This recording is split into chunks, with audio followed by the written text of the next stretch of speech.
आज विदर्भात उष्णतेची लाटेचा इशारा, तर मध्य महाराष्ट्रात मराठवाड्यात वादळी वाऱ्यासह पाऊस बरसण्याची शक्यता हवामान विभागाने वर्तवली. विदर्भात कमाल तापमान 44 अंशाच्या पार गेल्याने उष्णतेच्या लाटेसदृश स्थिती आहे. यातच पूर्वमोसमी पावसाला पोषक हवामान झाले.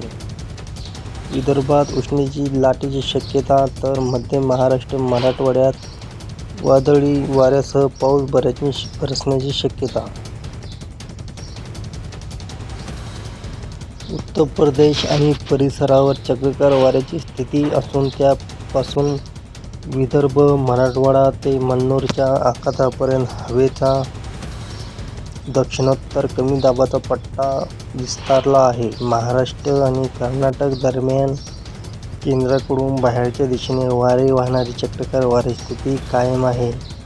तर वायव्य भारतात वाऱ्याची स्थिती समुद्रसपाटीपासून 12.5 किलोमीटर उंचीवर ताशी 80 नॉट्स वेगाने जोरदार पश्चिमी वारे वाहत आहे.